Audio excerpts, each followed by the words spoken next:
All right. So I'll try to kind of work that in. I'm not just sit here and talk like crazy, but um, so Sarah and I married 27 years. We've got 5 kids.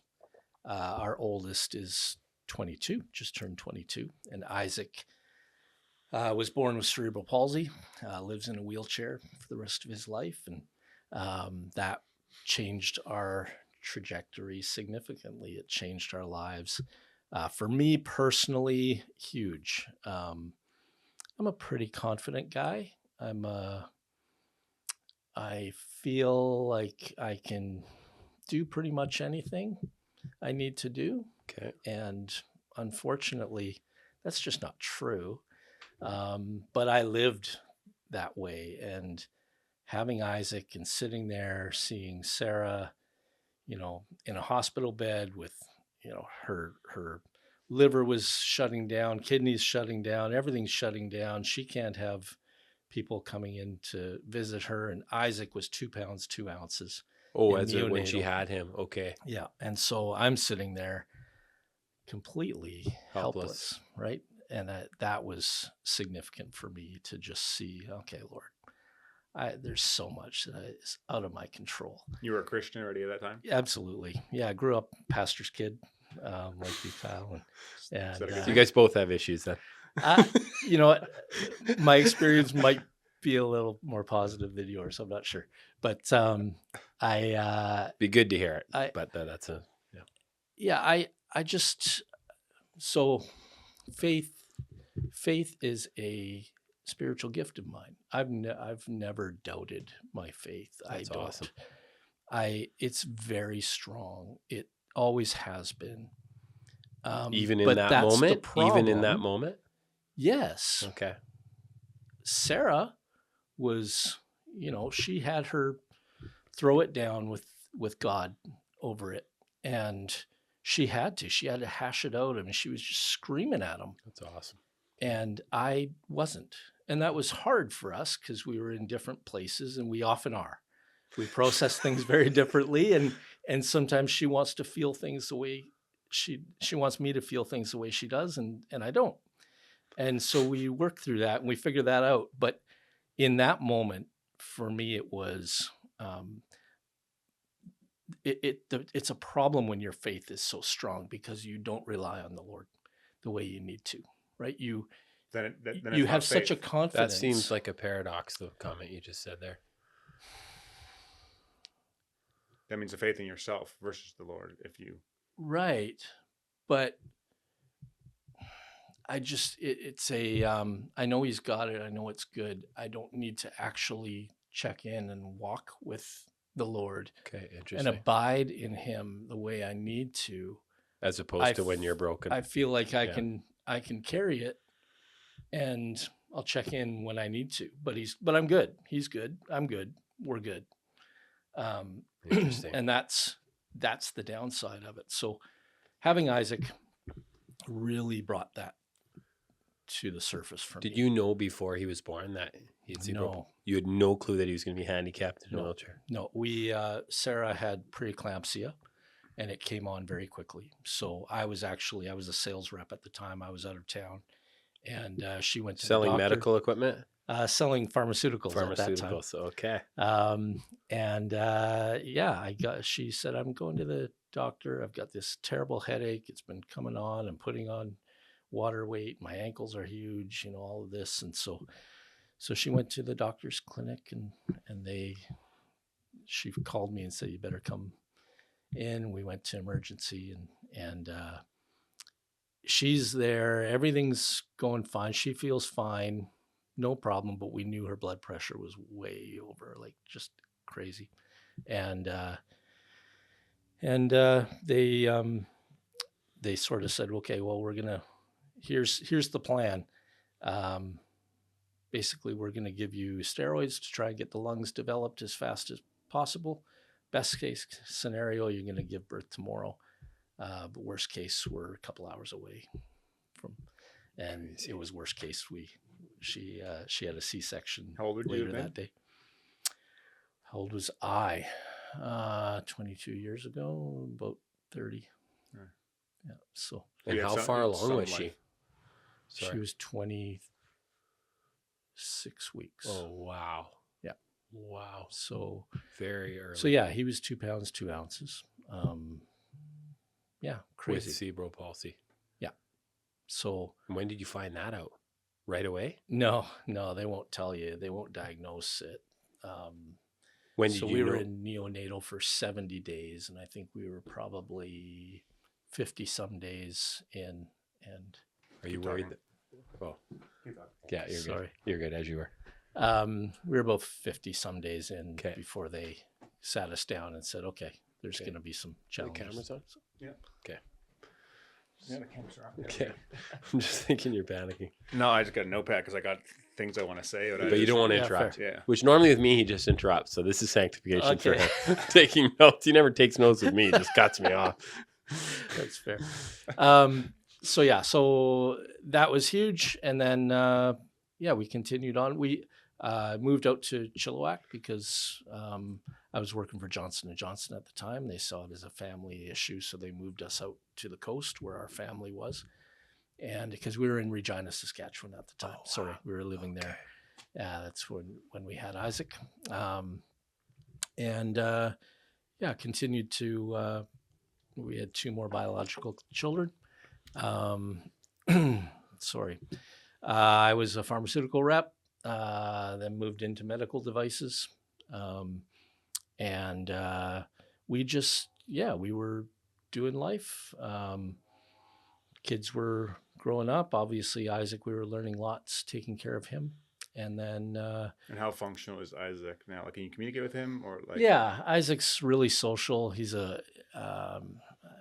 you love being around him. He's got a spark, and he loves to communicate. His favorite thing is relationships, and You can talk. yep. You might have a hard time understanding him. Yeah. We don't, but that just comes with time. But as far as he needs help with feeding, eating, dressing, everything. He really has very little physical function ability, and then cognitively declined as well. So, You ever, like, we live in a death culture now in Canada with like not validating life, Yeah. at all stages. Having someone that's disabled, one of your own kids, what would you say to people that would say like you should abort a baby when they're in that condition because it's not loving to put them into this world and deal with the suffering and things like that, like your firsthand experience? Yeah, they talked to us about that even then. Oh, wow. Wow. And so it was So never you got even to the a hospital thought. and before the baby was born, they were already, wow. Yeah, it was an option on the table. It was something we could choose. Okay. It wasn't even a thought for us, obviously, just with our faith and where we were at. It's an interesting. I'll tell you a story about being at the mall with Isaac. Our family's there. We're in the food court, and a lady came up and asked if she could pray for our family. And When was this? Many, many years ago? I'm going to say 10 years ago, Okay. maybe. Okay. And, we're like, sure, wonderful, lovely. And she prays for our family and she prays for healing for Isaac. And Sarah's much more wise than I am. It affected her more than it did me in the moment. But as we kind of thought about it after and discussed it, we said, she never asked Isaac if he wanted to be healed. She never asked us if we wanted him to be healed. And it was interesting for us to process that because we have seen Isaac reach people for Jesus in a way that we never could, and open doors for our family to share about who Jesus is in ways that we couldn't without him. And it's been really interesting to journey that. So of course, there's pieces of that where we would love for Isaac to experience things in different ways that he can't. And we talk about that with him. And at his cognitive level, there's a certain piece of that you mourn that, and we certainly have mourned all of those things, but we wouldn't really have it any other way. We know that Isaac will have a very different experience in heaven, but here in the here and now, as much as it's hard for him to experience that and live with that, and as much as it's lots for us to do and stuff as a family, there's an amazing testimony that Isaac has that is special and unique, and he blesses people in ways that we don't, because we just don't have the perspective on life the way he does. And so it's beautiful to watch. And so when I look at value, I mean, Isaac, we called him the $1 million baby when we had him, because we were in there for 70 days, all the machines, everything, the staff, right? Like, it's incredible the amount of money that would have been spent to keep him alive and keep him going and thriving. And since then, all the supports and stuff. It's been beautiful watching even. Yeah. Yeah. But so he's the value, you got to look at, how are you determining that? He's got amazing value to so many people. You walk around town and you mention Isaac, and he's in a wheelchair, and people know Isaac. They know who he is, and he touches people in ways that is incredible. So interesting. So yeah, we have an interesting perspective on it. I certainly, I know what Isaac brings to the table. Yeah. Did you land at our church when you first came to Chilliwack, pretty much? Pretty much. Because it feels like you've been there ever since I've been there, and 20 years. You would have, like, you had an impact on us even early on, just because obviously, Isaac was there, and remember him and remember your family, and then being on staff and just a journey, right? So yeah, we looked around a little bit. Did you go church shopping? Yeah. Joseph will not be happy. Yeah, I mean, we were new to town, so yeah, we visited a few different churches, and it really was how people came alongside us as a family. Because there again, that experience would be unique with the child that's handicapped, and how people view you and how people, how they engage. You know what's really incredible is our church in Regina. So when we had Isaac, sorry, I'm just taking. You're good. No, You're it's good. You're yeah. good. You're That's good. what the show is. For a guy that didn't do that wasn't as impulsive speaker as us, you're doing pretty good. Our church in Regina, when Isaac was born, obviously they walked alongside this with us. It was incredible. My company moved us out here to be close to family. Honestly, a big part of our family and community we left behind in Regina. They were so amazing. That's awesome.